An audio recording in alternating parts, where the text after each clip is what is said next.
We have successfully arrived at Phineas's orbital lab, Captain, and we are still in one piece.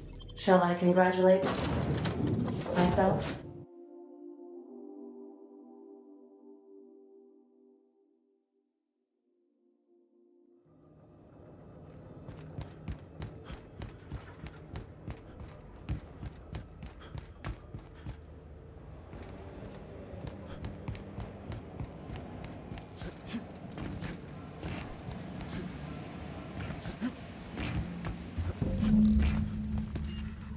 Incoming!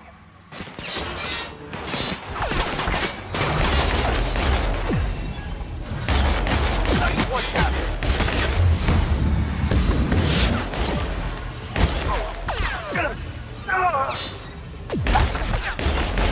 Captain, you're what? You got it, Captain!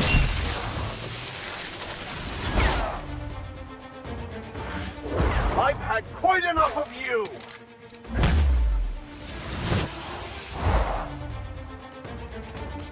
Well done. We are victorious.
Deft hands, Cap.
Captain, as it appears we may soon be embarking for a maximum security prison planet, I believe the crew would like to speak with you to, as you humans put it, air some concerns.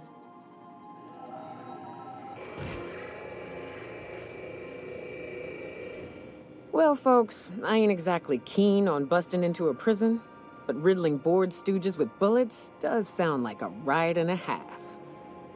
Mr. Phineas is just about the only person with power trying to do any kind of good in Halcyon. We gotta bust him out. To extract the scientist, you will need to infiltrate the labyrinth, but that course of action is likely to be quite dangerous, Captain.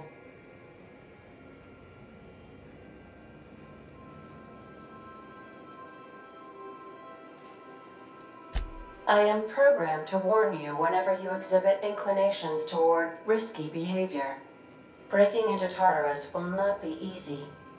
If you really mean to do this, you should see to your final affairs and close out any unfinished business. Once you sneak into Tartarus, you may be there a while, or permanently.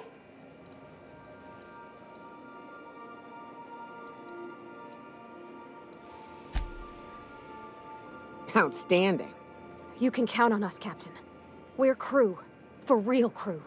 That means we got each other's backs. Right? Never thought I'd volunteer to break into a prison. Seems like your tendency towards risky behavior is rubbing off on me, Captain. Waiting on your command, Captain. Can we talk?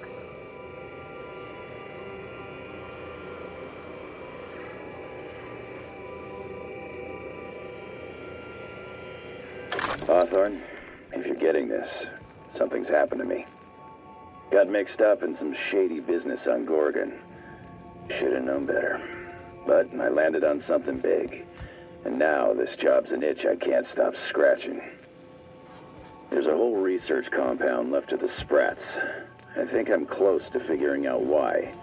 But something dangerous is closer to me. Got the job through one Minnie Ambrose. Top runger who just came into some money, was offering a hefty bid card for qualified help. Trust me, her money's good. Talk to Minnie. Take the job. If I ain't gonna live to see the payday, might as well be you. Consider us even, old pal.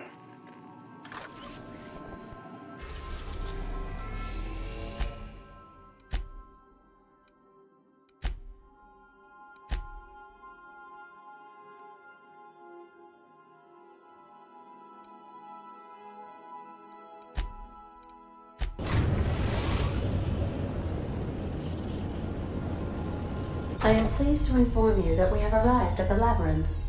Please be advised that the punishment for trespassing is execution. Please be advised that electrical storms on the surface of Tartarus make departure impossible at this time. Resident count is as follows: 3,071. Resident deaths, including but not limited to executions, are as follows: 1,684. Resident escapes are as follows: 0. The interior can be chilly. Take a scarf with you, Captain. I would also ask that you leave your captain's ID with me, in the event that you do not return.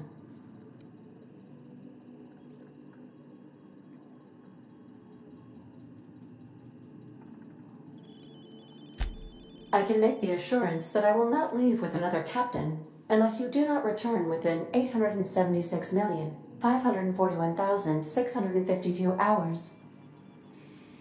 Oh, speak of the devil. Captain, I am receiving a transmission from the prison's docking authority now.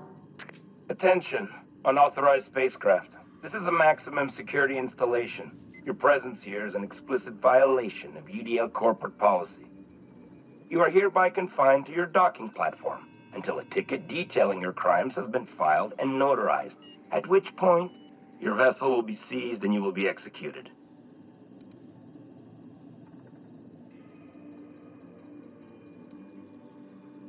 I wager it'll take a bit longer than it takes you to lose your patience and storm out of your ship looking to get shot. To be honest, that'd make my job a lot easier. You come out, we shoot you full of holes, and then everyone goes about their day worry-free. Except you. You'll be dead.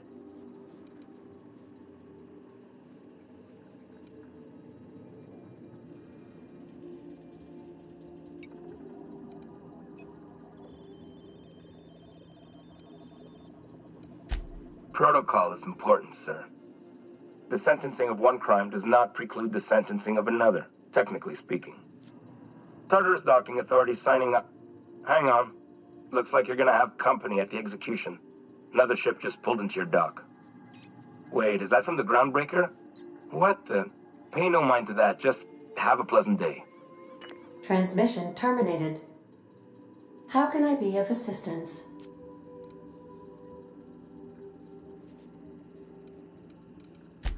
I'll be here.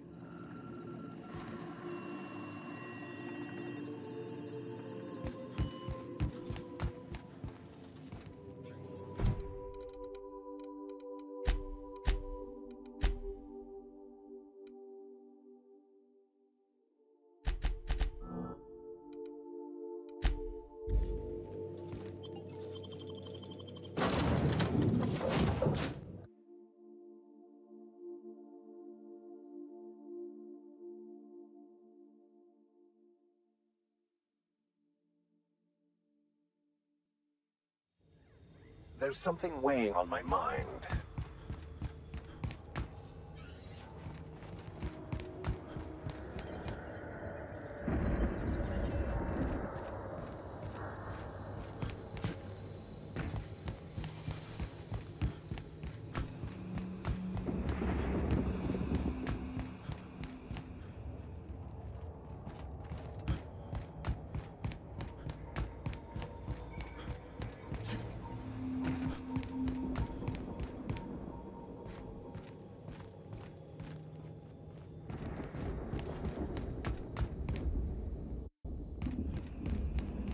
The captain did right by us once. What? Now it's What's our that?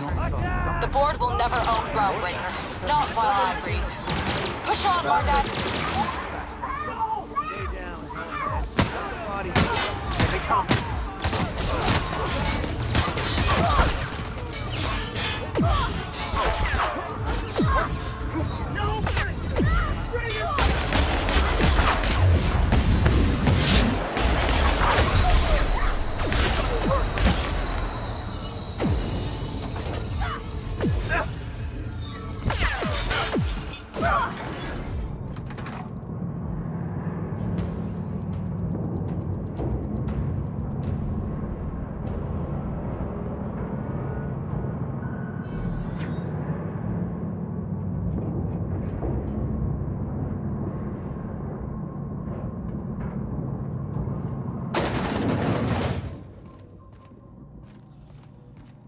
I suppose it would be too late to back out now, huh?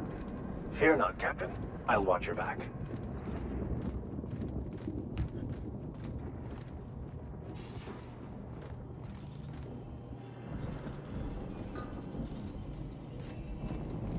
Unexpected noise at beginning. He's coming!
Get in there, troops!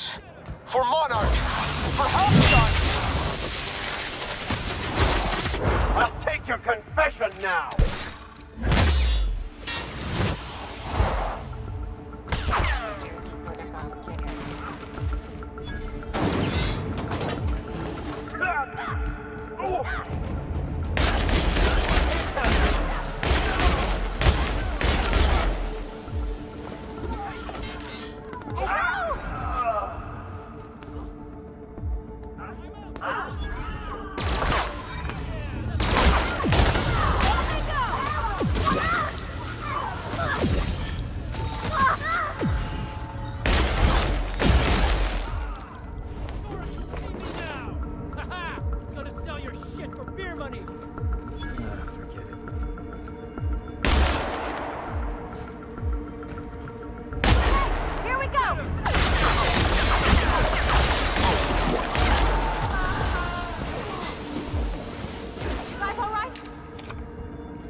skills are unrivaled.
Can we talk?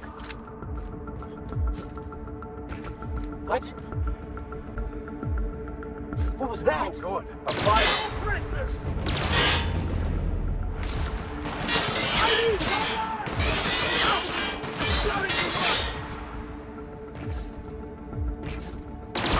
Suppressing fire!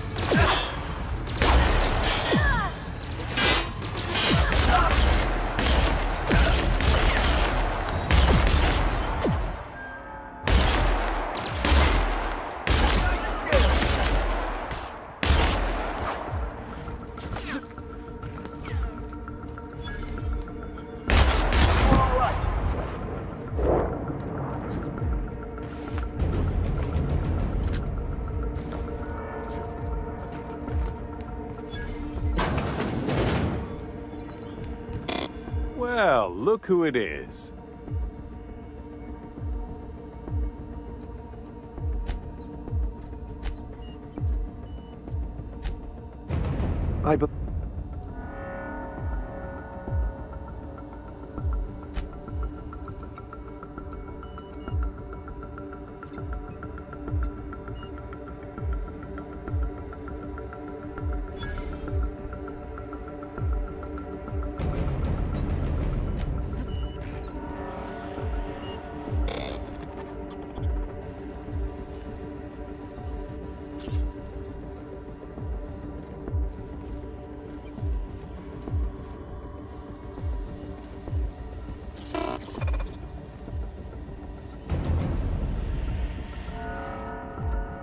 I've got work to do.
my life has been leading up to this point. I believe I am ready for this. Whatever comes of this. I know you will. Captain, you have an uncanny talent for complicating my life. Words cannot express the extent of my disappointment. We had a plan. All you had to do was skip the Hope to Tartarus, as I asked. You've disrupted the balance of power. You've upset the natural order of things. You've introduced uncertainty, and there is nothing I despise more than uncertainty.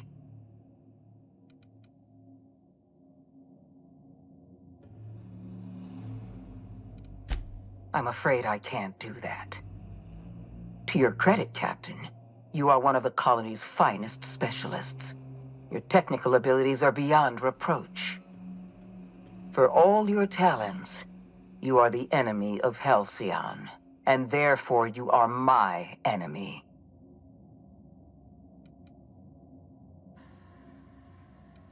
You make a nuanced and compelling argument. Here's my rebuttal. No. Dr. Wells is being held in my custody. His cooperation will prove invaluable, even if I have to beat it out of him.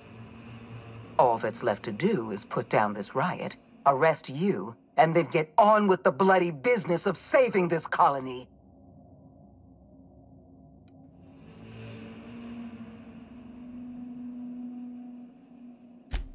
Fair enough.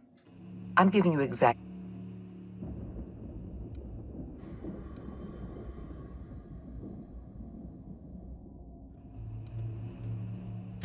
This prison is equipped with an automechanical warden.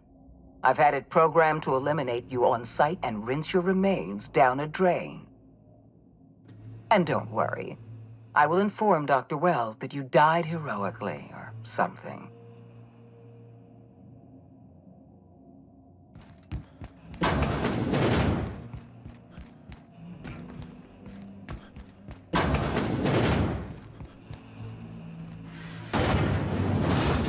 Process.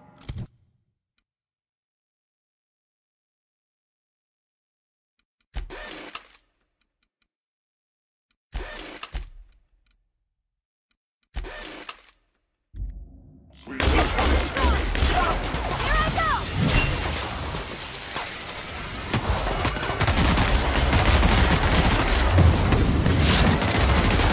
Here's a little trick I learned in prison.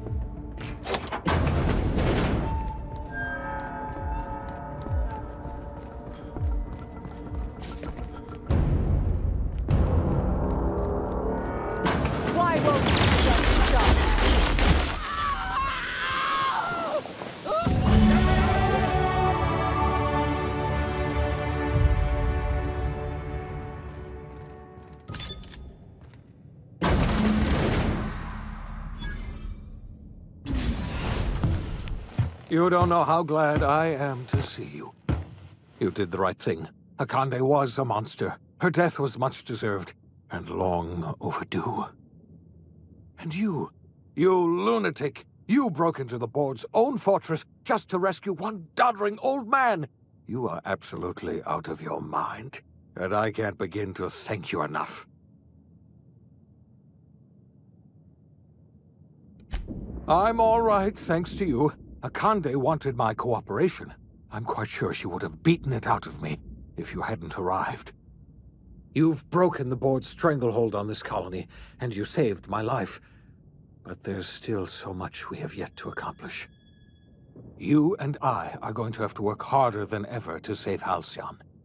I'm afraid the situation is far worse than any of us ever anticipated. Earth has gone dark. We haven't received a single message in 3 years. There's been no communication, no signals, nothing. 2 years ago, the Earth's Directorate's frigate disappeared on their way back to Earth. We don't know what they discovered when they arrived, or if they arrived at all. Earth is only an idea to us. But that idea is the bedrock the colony is built upon. If people were to find out it's gone dark, the shock could be too much to bear. I don't want to imagine what'll happen once news gets out. Let's just keep this between us for now. You mean we're all alone out here? Really alone? I'm afraid so, Miss Holcomb.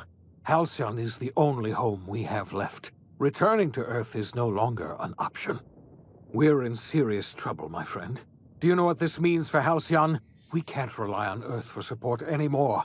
We've been cut loose. We're entirely on our own.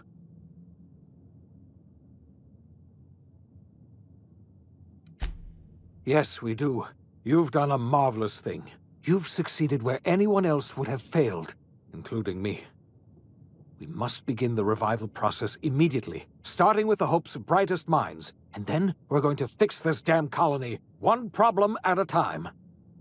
We're going to need a leader, and I can't imagine a better person for the job than you. What do you say, old friend? Will you help us? I can't tell you how glad I am to hear that. When I revived you, I thought we were going to save this colony all by ourselves, but I was wrong. We can't save Halcyon on our own.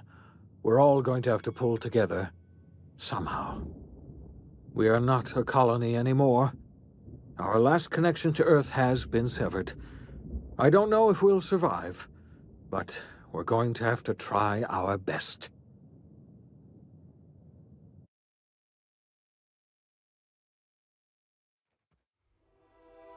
The OSI teaches that everything in the universe happens according to the grand plan. But the stranger that arrived in Halcyon was an unplanned variable. From the moment he landed in Emerald Vale, his actions altered the course of history. The events on Tartarus brought about the end of the board's authority. But the board's mistakes would haunt the colony for decades to come. The damage they left behind would require the work of a generation to repair. Dr. Phineas Wells began reviving a handful of the Hope's colonists. Engineers, scientists, technicians, and intellectuals. They were among the brightest minds the Earth had ever sent out into the stars. The Hope scientists and engineers woke up in a colony descending headlong into total collapse. With no way to return to Earth, they had no choice but to band together and devote themselves to the cause of saving Halcyon. The people of Halcyon were nothing if not hardy. In the absence of the board's authority, many of the colony's settlements banded together with a single purpose in mind: survival. Life was especially hard in the years to come. Some towns dissolved by attrition and starvation, but most of them found a way to carry on.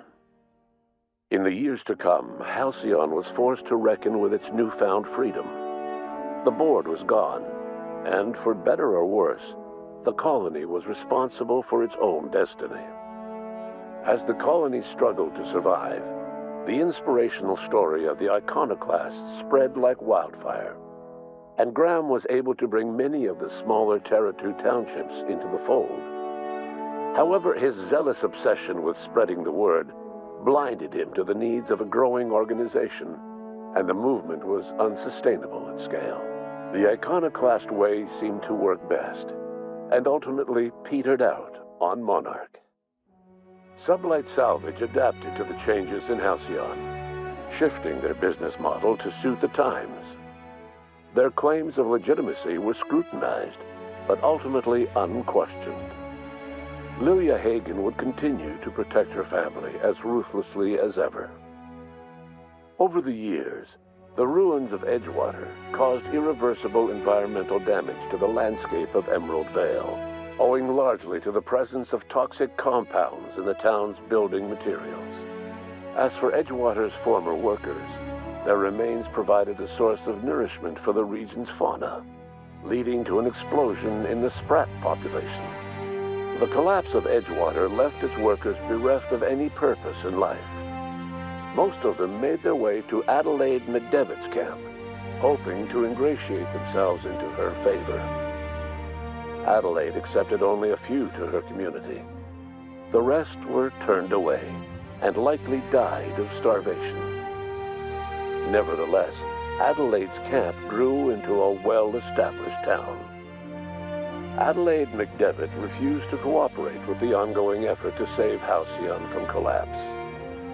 A sympathetic deserter stole a copy of her research and delivered it to the Hope's scientists. It is unclear how useful Adelaide's research was. An optimistic estimate suggests her work may have bought Halcyon another few years of survival. Adelaide would never know. She died that winter. Under the leadership of Junlei Tennyson, the Groundbreaker held firm against corporate influence. The ship's mechanical stability gave Junlei the time to educate a promising generation of engineers, schooled in her family's traditions. The future of the Groundbreaker looks promising. The rediscovery of the Hope and the abandonment of the lifetime employment program forced Byzantium to come to terms with some uncomfortable realities about the state of Halcyon.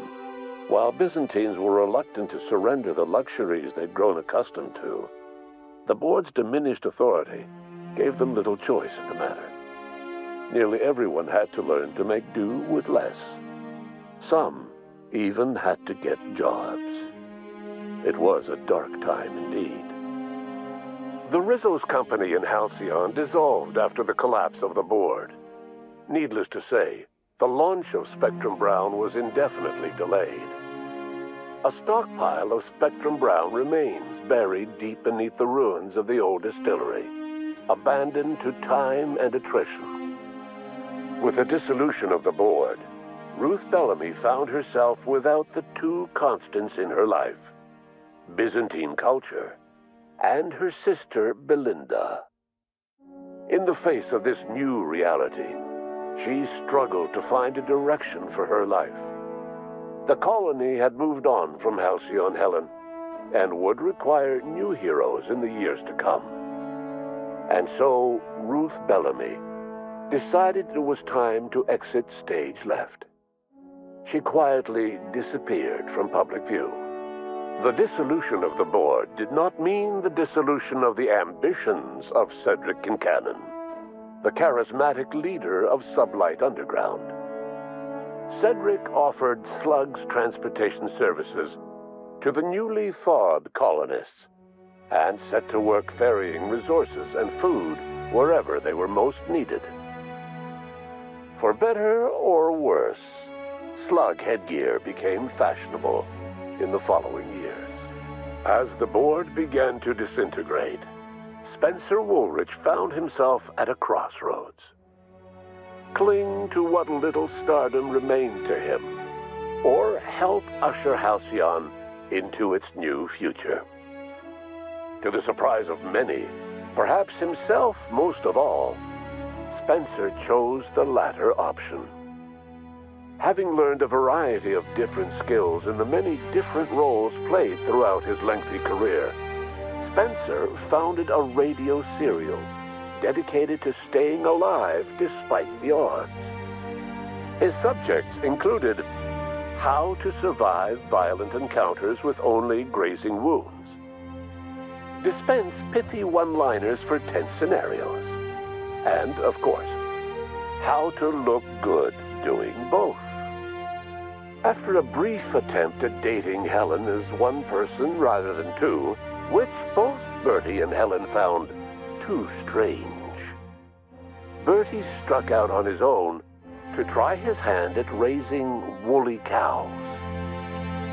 Many of his former Rangers teammates soon followed, accompanied by the woolly cow the team had originally plied with alcohol. The dairy farm thrived under Bertie's leadership and care. The Dairy Rangers privately believed that the woolly cows softened Bertie's temper considerably, although the only one brave enough to say this to his face was promptly headbutted. Due to the board's dissolution, Many of the Prophet's old customers no longer found quite the same value in productivity seminars that they once had.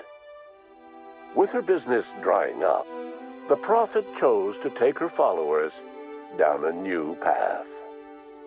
Months later, salvagers on Eridanos found clues leading them to a seemingly abandoned bunker out in the wilderness. Inside, they discovered horribly mangled corpses, sacrificed to a blood-scrawled portrait of a sprat-headed deity. The Prophet was not among the bodies. As much as he enjoyed his adventures aboard the Unreliable, the vicar, known as Max, eventually decided that it was time to move on, to live out the life he had sought so long to create. He knew there were many in the colony who carried burdens much worse than the ones he had struggled with, and he devoted himself to easing their suffering wherever he could. He only ever took up arms again to defend the defenseless. Unshackled from a lifetime of striving and fighting the universe and himself, Vicar Maximilian de Soto was finally at peace. Though Parvati eventually grew comfortable aboard the Unreliable, she never quite came out of her shell. She seemed to prefer the company of Ada to the crew, and she could often be found neck-deep in cables and grease, telling Ada funny stories from her childhood. While the colony fell into chaos, she found an island of relative peace with Ada, and they formed an unusual bond. She decided to remain aboard the Unreliable permanently as its chief and sole engineer. As hard as she tried to drink them away, Nyoka's memories eventually overcame her. Traveling with the crew served as a constant reminder of the family she'd lost, and so she eventually returned to Monarch to get back to what she found most comfortable: the deep end of a bottle and the far end of a trail. Few have seen her since, but travelers often swear they hear her and her machine gun in the night, screaming swears and spitting bullets. Before his untimely death, Captain Alex Hawthorne had plans to restore and modify, for combat purposes, a sanitation and maintenance automechanical that he'd found in a state of disrepair in Emerald Vale's scrapyard. That unit remains broken down and forgotten in the Unreliable supply closet to this day. Minister Clark was released from house arrest, and his contact with you gave him a sense of renewed purpose and vigor. Once it became clear that no help would be coming from Earth, he threw his considerable efforts and talents into helping Halcyon manage the crisis before it. As for Dr. Phineas Wells, he spent his remaining years in his orbital lab. Though he was always haunted by the failures of his past, he was determined to make things right by building toward the future. Dr. Wells was able to revive many more scientists and engineers than he first expected, thanks to the additional batch of chemicals you stole from the Ministry. Wells never forgot about the human lives that were lost in acquiring these chemicals. The revival project was hard and painful work, but in the end, despite limited resources, over half the Hope's colonists were successfully revived. Even after Wells passed away, the Hope scientists and engineers worked night and day to pull Halcyon from the brink of collapse. Their efforts continue to this day, which may be reason enough for optimism. Dr. Wells laid the groundwork for the project to save the colony, but he would never live to see the fruits of his labor. He passed away a few years later. His work was carried on by the scientists and engineers he revived. Life will never be the same in Halcyon. It is widely agreed that the colony has a chance of stabilizing within a generation, owing to the hard work and determination of the surviving colonists. Recovery is a distant goal, and the path is long and uncertain. But the people of Halcyon carry on, determined as ever. And what about you, the unplanned variable in the history of Halcyon? Long after Wells passed away, you carried on his work with more energy, determination, and brilliance than he could ever muster. The years that followed were hard, but Halcyon survived, by the efforts of the host's most promising colonists, the greatest of which was you. No one knows what's happened to Earth, and no one knows what the future has in store for Halcyon. All we know for certain is this: the name of the Unreliable and that of its intrepid captain will remain the subject of countless stories for years to come.